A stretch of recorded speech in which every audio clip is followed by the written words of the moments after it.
നമസ്കാരം ടീച്ചറെ. ടീച്ചറെ, ഛത്തീസ്ഗഡിൽ മതപരിവർത്തനത്തിന് ശ്രമിച്ചു എന്നാരോപിച്ച് രണ്ട് കന്യാസ്ത്രീകളെ പോലീസ് അറസ്റ്റ് ചെയ്തു. ഇവിടെ അതിൻ്റെ പേരിൽ വലിയ ബഹളം നടക്കുക.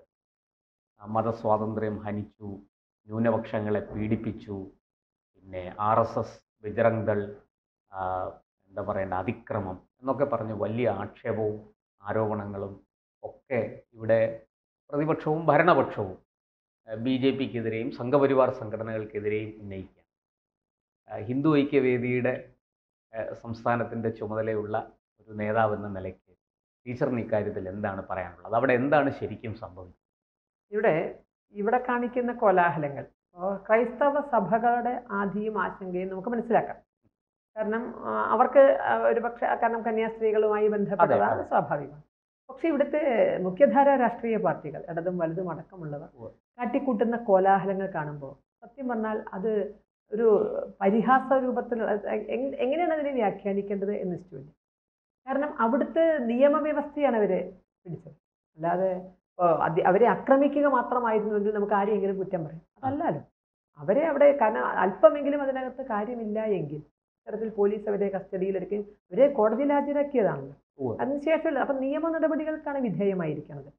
അപ്പോൾ ഇവിടെ ചില മുൻവിധികളുണ്ടോ? കാരണം അത് ഇന്ന വിധത്തിലേ ആകാവൂ. അതിൽ ചിലപ്പോൾ ഈ പറഞ്ഞ പോലെ അവർ നിരപരാധികളാകാം. ഇത് രണ്ടായാലും ഇത് തെളിഞ്ഞതിന് ശേഷമേ നമുക്ക് പറയാൻ പറ്റൂ നമ്മളെങ്ങനെ ഇവിടെ ഏകപക്ഷീയമായിട്ട് വിലയിരുത്തിയത്. കാരണം ആ നാട്ടുകാർക്ക് അവരുടേതായ സ്വാതന്ത്ര്യമില്ല. അവിടുത്തെ പെൺകുട്ടികളെയാണ് കൊണ്ടുവരുന്നത്. ആ പെൺകുട്ടികളുടെ സുരക്ഷയുമായി ബന്ധപ്പെട്ടൊരു വിഷയമില്ല. ഇപ്പോൾ 2019 തൃശ്ശൂരേക്ക് ഈ ഛത്തീസ്ഗഡിൽ നിന്നും ഒറീസയിൽ നിന്നും കുറച്ച് കുട്ടികളെ കൊണ്ടുവന്ന് ഇതേപോലെ സംശയം തോന്നി. ഇവർ ചൈൽഡ് ലൈനുമായിട്ട് ബന്ധപ്പെട്ട് ഇവരെ പോലീസുമായി ബന്ധപ്പെട്ടു. അങ്ങനെ അവസാനം ചൈൽഡ് ലൈൻ പ്രവർത്തകർ ഇവരെ രക്ഷപ്പെടുത്തിയെടുത്തു. അത് അന്ന് എല്ലാ മുഖ്യധാര പത്രങ്ങളിലും വാർത്ത വന്നതാണ്. അപ്പോൾ ഇവരെ പിടിച്ചു നോക്കുമ്പോൾ ഈ കുട്ടികൾ അത് അന്ന് പറഞ്ഞത് ഇവിടുത്തെ ചില മഠങ്ങളിലേക്ക് ജോലിക്ക് കൊണ്ടുവന്നതാണ് പറഞ്ഞത്. അവിടെ നിന്ന് അത് തന്നെയല്ലേ മനുഷ്യക്കടത്ത് എന്ന് പറയുന്നത്, ജോലിക്ക് കൊണ്ടുവന്നതാണ് എന്ന് പറഞ്ഞു. ഇനി അത് മാത്രമല്ല, അപ്പം അവരുടെ രേഖകൾ പ്രകാരം ആധാറിൽ എല്ലാവരും പ്രായപൂർത്തിയായവരായിരുന്നു. 25 വയസ്സിന് മേലെ, 25 വയസ്സിൽ താഴെ ആരുമില്ല. പക്ഷേ പലരുടെയും മുഖത്ത് നോക്കിയാൽ ഈ പ്രായമില്ല. അവസാനം ഇത് കൃത്യമായ അന്വേഷണത്തിന് വിധേയമാക്കിയപ്പോൾ അതിനകത്ത് 2 or 3 പേരൊഴിച്ച് മുഴുവൻ കുട്ടികളും 17 വയസ്സിൽ താഴെയുള്ളവരാണ്. ഈ 17 വയസ്സിൽ താഴെയുള്ളവർക്കാണ് 25 വയസ്സിന് മേലേക്കുള്ള ആധാറുമായി വന്നിരിക്കുന്നത്. ഇവിടെ ഇപ്പം ഈ കേസിൽ അങ്ങനെ ഒരു രേഖകളേ ഇല്ല ഈ കുട്ടികളുടെ കയ്യിലാണ്. അപ്പോൾ സ്വാഭാവികമായി അത് അന്വേഷിക്കണ്ടേ. അവിടെ നിന്ന് അത് ആദിവാസി മേഖലയിൽ നിന്നാണ്. ഈ ആദിവാസി കുട്ടികൾ മറ്റാർക്കെങ്കിലുമൊക്കെ ഇങ്ങനെ കടത്തിക്കൊണ്ടു പോകാനുള്ളത് മാത്രമാണ് എന്നുള്ളതാണ്. അവർക്ക് ഏതെങ്കിലും തരത്തിലുള്ള ബുദ്ധിമുട്ടുണ്ടെങ്കിൽ ഭരണകൂടങ്ങളല്ലേ ഇടപെടേണ്ടത്. ഈ ഛത്തീസ്ഗഡ് ദീർഘകാലം ഭരിച്ചത് കോൺഗ്രസ് ഉണ്ട്. ഇന്നിപ്പോൾ ഇവിടെ ന്യൂനപക്ഷങ്ങൾക്ക് രക്ഷയില്ല, ന്യൂനപക്ഷങ്ങൾ പീഡിപ്പിക്കപ്പെടുന്നു, അല്ലെങ്കിൽ അവരെ സഹായിക്കുന്നത് ഇവരാണ്. അവരെ സഹായിക്കേണ്ടത് ഏതെങ്കിലും മതസംഘടനകളല്ലല്ലോ സഹായിക്കേണ്ടത്, രാജ്യത്തിൻ്റെ അടിസ്ഥാന ജനവിഭാഗമല്ലേ ഇവർ. നമ്മുടെ ഓരോ ബഡ്ജറ്റിൻ്റെയും നിശ്ചിത ശതമാനം ഇവരുടെ പുരോഗമനത്തിന് വേണ്ടി മാറ്റിവെക്കേണ്ടത്. അത് ഇത്ര കാലം അവരിൽ എത്തിയിരുന്നു എന്നുണ്ടെങ്കിൽ മറ്റൊരാൾ അവർക്ക് അരിയും പയറും വാങ്ങിച്ചു കൊടുക്കുന്ന ഒരു സ്ഥിതി വരുമായിരുന്നു. അപ്പോൾ ഭരണകൂടത്തിൻ്റെ പരാജയമല്ലേ. അവിടെ BJP ഭരിക്കാൻ തുടങ്ങിയിട്ട് അധികമായിട്ടില്ല. ദീർഘകാലം അവിടെ ഭരിച്ചത് കോൺഗ്രസ് ആണ്. ഈ കോൺഗ്രസ് ഭരിച്ച ഒരു സ്ഥലത്ത് ഇപ്പോഴും കേരളത്തിൽ നിന്ന് പോകുന്ന കന്യാസ്ത്രീകൾ പിടിച്ചുകൊണ്ട് വന്നിട്ട് അന്നം കൊടുക്കേണ്ട ഒരവസ്ഥയുണ്ടോ? അപ്പോൾ അതൊക്കെ നമ്മൾ സ്വയം നമ്മുടെ പല്ലിൻ്റെ ഇട കുത്തുന്ന ഒരവസ്ഥയാണ് ആ വരുന്നത്. അവിടെ എന്താണ് നടന്നത് അത് പറയാൻ സാധിക്കുക അവിടെയുള്ള പോലീസുകാർക്കാണ്, അവിടെയുള്ള നിയമ സംവിധാനത്തിനാണ്. അതിനെ വിശ്വസിക്കുക. നമ്മളെപ്പോലെ തന്നെ അവർക്കും മാനവാഭിമാനങ്ങളൊക്കെ ഉണ്ട്. കേരളത്തിലൊരു കാര്യത്തിൽ ഇവരെ അഭിപ്രായം പറയാൻ സമ്മതിക്കും. ഇപ്പോൾ ചിലർ പറഞ്ഞ പോലെ തന്നെ UP യിൽ നിന്നുള്ളൊരു സന്യാസി, നമ്മളൊന്ന് ഇതൊന്ന് തിരിച്ചിട്ട് ചിന്തിച്ചാൽ മതി. UP യിൽ നിന്നൊരു സന്യാസി കേരളത്തിലെ ഏതെങ്കിലും പാവപ്പെട്ട ക്രൈസ്തവ കുടുംബങ്ങളിൽ നിന്ന് 2 or 3 പെൺകുട്ടികളുമായി യാത്രയ്ക്ക് വരുന്നു. അവരെ ഇതേപോലെ പിടിക്കുന്നു. എന്തായിരിക്കാം അതിനോടുള്ള നമ്മുടെ പ്രതികരണം എന്തായിരിക്കും? തീർച്ചയായിട്ടും അതിന്റെ സത്യാവസ്ഥ ഇവിടുത്തെ മുഴുവൻ ഹിന്ദുക്കളും ഉത്തരം പറയേണ്ടി വരും. ഹൈന്ദവ സമൂഹം മുഴുവൻ ഉത്തരം പറയേണ്ടി വരും. കാരണം ഒരു സന്യാസി പിടിച്ചുകൊണ്ട് പോകുന്നു എന്നാ പറയുക. അപ്പോ കുട്ടികളെ തട്ടിക്കൊണ്ടുപോകുന്നു എന്നുള്ളതാണ് വരിക. അവർക്കും ആശ്രമങ്ങളുണ്ട്, അവരും സേവാപ്രവർത്തനങ്ങൾ നടത്തുന്നുണ്ട്. ധാരാളം ഹൈന്ദവ സംഘടനകൾ സേവാപ്രവർത്തനങ്ങൾ നടത്തുന്നുണ്ട്. ഒരുപക്ഷെ സേവാഭാരതി ഒന്നും നടത്തുന്ന സേവാപ്രവർത്തനങ്ങളോടൊപ്പം വെക്കാൻ ഇവർ ആരും സേവാപ്രവർത്തനങ്ങൾക്ക് സാധിക്കില്ല. അപ്പോൾ അത്തരം സ്ഥാപനങ്ങളിലേക്കാണെന്ന് പറഞ്ഞ് കൊണ്ടുപോകാൻ നമുക്ക് കേരളത്തിൽ നിന്ന് കൊണ്ടുപോകാൻ സാധിക്കും. സംശയത്തോടു കൂടി ഒരു റെയിൽവേ സ്റ്റേഷൻ ഇപ്പം നമ്മളൊന്നും വേണ്ട, നമ്മുടെ തൊട്ട സംസ്ഥാനമാണ് തമിഴ്നാട് അല്ലേ. ഈ തമിഴ്നാട്ടിൽ നിന്നുള്ളൊരു സഹോദരിയുടെ കൂടെ മലയാളി എന്ന് തോന്നുന്ന ഒരു കുട്ടിയെ കണ്ടാൽ നമ്മൾ സംശയദൃഷ്ടിയോട് കൂടിയല്ലേ തട്ടിക്കൊണ്ടുപോകുകയാണോ നമ്മൾ ചിന്തിക്കില്ലേ? നമ്മൾ കയറി ഇടപെട്ടില്ല. പല വിഷയങ്ങളിലും നമുക്ക് സംശയം തോന്നിയതുകൊണ്ട് രക്ഷപ്പെട്ട കുട്ടികളുണ്ട്. നമുക്കെന്താ തോന്നുന്നത്, നമ്മൾ നമ്മുടെ പൗരബോധം പ്രകടിപ്പിച്ചില്ല എങ്കിൽ ആ കുട്ടി രക്ഷപ്പെടാതെ പോയാലോ, ഞാനിത് ചോദിച്ചില്ലെങ്കിൽ എന്ന് നമ്മുടെ മനസ്സിൽ സ്വാഭാവികമായി തോന്നില്ലേ? ആ പൗരബോധം ഛത്തീസ്ഗഡുകാർക്കും ഉണ്ട്. അതവർ പ്രകടിപ്പിച്ചു എന്നുള്ള അവരുടെ പെൺകുട്ടികളാണ്, അവരുടെ സഹോദരിമാരാണ്, അവരുടെ മക്കളാണ്. അതാണ് അവർ ചെയ്തത്. ഇനി ഇവർ ഈ പറഞ്ഞ പോലെ നിരപരാധികളാണ് ആണെങ്കിൽ കോടതിയിൽ രേഖകൾ കൊടുക്കാലോ. ആരാണ് തടയുന്നത്? അവർ രക്ഷിതാക്കൾക്ക് വന്ന് മൊഴി കൊടുക്കാം, പ്രായമായി എന്ന് പറഞ്ഞ് രേഖ കൊടുക്കാം, ഇവിടെ ഏത് സ്ഥാപനത്തിലേക്കാണോ കൊണ്ടുപോകുന്നത് അവിടുത്തെ അപ്പോയിന്റ്മെന്റ് ലെറ്റർ കൊടുക്കാം. പിന്നെ എനിക്കൊരു സംശയമുള്ള, ഏത് സ്ഥാപനമാണ് ഈ ജോലിക്കാരെ വീട്ടിൽ പോയി പിടിച്ചുകൊണ്ട് വരുന്നത്? ഇവർ ആഗ്രയിലെ ഹോസ്പിറ്റലിൽ വർക്ക് ചെയ്യുന്ന സിസ്റ്റർമാരാണെന്നാണ് പറയുന്നത്. ഇവരാണ് പോയിട്ട് ആഗ്രയിലെ ഹോസ്പിറ്റലിലേക്കാണ്. ഏത് സ്ഥാപനമാണ്, ഇന്ത്യയിലെ ഏത് സ്ഥാപനമാണ് ജോലിക്കാരെ വീട്ടിൽ പോയി പിടിച്ചുകൊണ്ട് വരുന്ന സംവിധാനമുള്ളത്? അതും തൊട്ടടുത്ത റെയിൽവേ സ്റ്റേഷനിലല്ല എന്നാണ് പറയുന്നത്. സംശയാസ്പദമാണ്. ഇനി സത്യം ഉണ്ടെങ്കിൽ ഇപ്പൊ നമുക്കറിയാം, പിന്നെ കള്ള് ഷാപ്പിൽ ഇരുന്നിട്ട് പാലും വെള്ളം കുടിച്ചാലും ന്യായീകരിക്കാൻ കുറച്ച് പണിയായിരിക്കും. കാരണം അവിടെ കള്ളിന്റെ നിറവും വെളുപ്പാണ്, അതിരുന്ന് കുടിക്കുന്നുണ്ട്, അത് പാലാണെന്ന് തെളിയിക്കാൻ കുറച്ച് ബുദ്ധിമുട്ടുണ്ടാവും. പക്ഷേ സംശയിക്കുന്നവൻ കള്ള് ഷാപ്പിൽ ഇരുന്നിട്ടല്ലേ പാല് കുടിക്കുക, ചായക്കടയിൽ ഇരുന്നിട്ടല്ലേ പാല് കുടിക്കുക. കള്ള് ഷാപ്പിൽ പോയിരുന്ന് പാല് കുടിക്കുന്നവൻ തെളിയിക്കാൻ ഇത്തിരി ബുദ്ധിമുട്ടും, പക്ഷെ തെളിയിച്ചെടുക്കണം. അതേപോലെ തന്നെ സംശയാകരമായ ഒരു സാഹചര്യത്തിൽ അവിടെ കണ്ടെത്തിക്കഴിഞ്ഞാൽ തീർച്ചയായും നിയമ നടപടികൾക്ക് വിധേയമാകണം.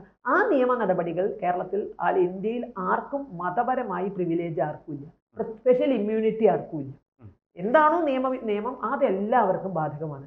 വസ്ത്രം നോക്കിക്കൊണ്ട് നമുക്ക് അതിനെ നാളെ ഇതേ വസ്ത്രം ഇട്ടെടുപ്പ്, ഇങ്ങനെ ഈ വസ്ത്രത്തിനൊരു ഇമ്മ്യൂണിറ്റി ഉണ്ടെന്ന് വന്നാൽ, ഇവിടെ കന്യാസ്ത്രീകളെ അറസ്റ്റ് ചെയ്യാൻ പാടില്ല എന്നാണല്ലോ പറയുന്നത്. ആ വസ്ത്രത്തിനൊരു ഇമ്മ്യൂണിറ്റി ഉണ്ടെന്ന് പറഞ്ഞാൽ ആ വസ്ത്രം ഇട്ട് നാളെ മോഷണം നടക്കില്ലേ? പിടിക്കാൻ പറ്റൂ? പിടിച്ച് അറസ്റ്റ് ചെയ്യാൻ പറ്റൂ? കണ്ടവർക്ക് അത് എന്ന് പറയാൻ പറ്റുമോ? കാരണം ആ വസ്ത്രത്തിനൊരു ഇമ്മ്യൂണിറ്റി ഉണ്ടെന്നാണ് നമ്മൾ പറഞ്ഞുകൊണ്ട് വരുന്നത്. അപ്പോൾ അവിടെയുള്ളവർക്ക് ഇതൊന്നും തെളിയിക്കാൻ പറ്റില്ല, ഇവർ കന്യാസ്ത്രീകളാണെന്നോ ഇവര് ഇത് അവര് സംശയാസ്പദമായ സാഹചര്യത്തിൽ വസ്ത്രം നോക്കിക്കൊണ്ട് അവർക്ക് ഒഴിവാക്കാൻ കഴിയില്ല. ഇനി അവരുടെ നിയമത്തിനാണ്, ഇപ്പം നിയമമാണ് അവരെ പൂട്ടിയിരിക്കുന്നത്. എല്ലാ രേഖകളും നിയമത്തിന് മുന്നിൽ സമർപ്പിക്കുക, സ്വതന്ത്രരായി പോവുക. അതിനപ്പുറത്തേക്ക് ഇവിടെ കാട്ടിക്കൂട്ടുന്ന കോലാഹലങ്ങളൊക്കെ വെറുതെയാണ്. അവർ ജാമ്പുവയ്ക്ക് വേണ്ടി കാട്ടിക്കൂട്ടിയിട്ടുണ്ട്. പണ്ട് ഒറീസയിൽ എന്തോ പീഡനം നടന്നു എന്ന് പറഞ്ഞ് കാട്ടിക്കൂട്ടിയിട്ടുണ്ട്. എന്നിട്ട് അതൊക്കെ ഇപ്പോൾ എവിടെ എത്തി? എന്നാൽ ജാമ്പുവയുടെ ഇപ്പോഴത്തെ അവസ്ഥ എന്താണ് അവർക്ക് ആർക്കെങ്കിലും അറിയാമോ? എന്തായിരുന്നു ജാമ്പുവയിൽ ഉണ്ടായിരുന്നത് എന്നുള്ളത്? അപ്പോൾ ഇതൊക്കെ ഒരു തൽക്കാലമായി ഇത് ഇവിടുത്തെ ഒരു നെഗറ്റീവ് രാഷ്ട്രീയത്തിൻ്റെ ഒരു പ്രതിഫലനമാണ് ഈ കാണുന്നത്.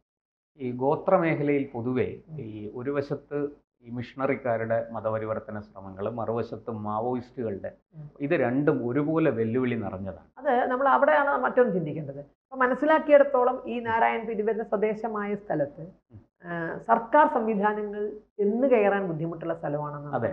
അവർക്ക് ആധാറില്ല, അവർ സെൻസസിൽ പോലും പെട്ടിട്ടുണ്ടോ എന്ന് സംശയമാണ്. അതുകൊണ്ട് തന്നെ സർക്കാരിൻ്റെ ഒരു ആനുകൂല്യങ്ങൾ, കാരണം രേഖയിലുണ്ടെങ്കിലല്ലേ ആനുകൂല്യം കിട്ടും, ഒന്നുമില്ല. അപ്പം ഇവരെ കടന്നു ചെല്ലാൻ സമ്മതിക്കുന്നില്ല. സർക്കാർ സംവിധാനങ്ങളെ ഒരു ശുദ്ധീകരണ പ്രക്രിയ അമിത്ഷാജി തുടങ്ങിയിട്ടുണ്ട്. ഒരു പക്ഷെ അതിൻ്റെ ഇവിടെയും ശുദ്ധീകരിക്കപ്പെടുമായിരിക്കാം. പക്ഷെ അറ്റ് പ്രസന്റ് അങ്ങോട്ട് സർക്കാർ ഏജൻസികൾക്ക് കടന്നു ചെല്ലാൻ വയ്യ.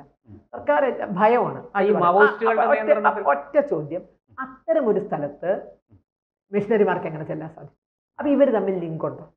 സർക്കാർ സംവിധാനങ്ങളെ വരെ കടക്ക് പുറത്ത് എന്ന് പറയുന്ന ഒരു സ്ഥലത്ത് പോയി സുഖമായി പെൺകുട്ടികളെയും കൊണ്ട് കന്യാസ്ത്രീകൾക്ക് പോരാൻ സാധിച്ചിട്ടുണ്ടെങ്കിൽ ഈ മിഷനറിമാരും മാവോയിസ്റ്റുകളും തമ്മിൽ ലിങ്ക് ഉണ്ടോ? ഒരു ദുരൂഹമായ ഈ മിഷനറിമാരുടെ ഇരയാക്കി കൊടുക്കുന്നത് മാവോയിസ്റ്റുകളാണോ? പട്ടിണി നിലനിർത്തി, ദുരിതം നിലനിർത്തി അവിടെ, കാരണം സർക്കാർ സംവിധാനങ്ങൾ ഇടപെട്ടാലേ പട്ടിണിയും ദുരിതവും മാറുള്ളൂ. ആ പട്ടിണിയും ദുരിതവും മാറ്റുന്ന സർക്കാർ സംവിധാനങ്ങളെ പടിപ്പുറത്ത് നിർത്തിക്കൊണ്ട് പട്ടിണിയും ദുരിതവും ഇവിടെ ഉണ്ടാക്കിക്കൊണ്ട് അവരെ മിഷനറികൾക്ക് വിധേയമാക്കി കൊടുക്കുന്നത് മാവോയിസ്റ്റുകളാണോ? ഇവർ തമ്മിൽ ലിങ്ക് ഉണ്ടോ? ഇത് ന്യായമായൊരു സംശയമാണ് നമുക്ക്.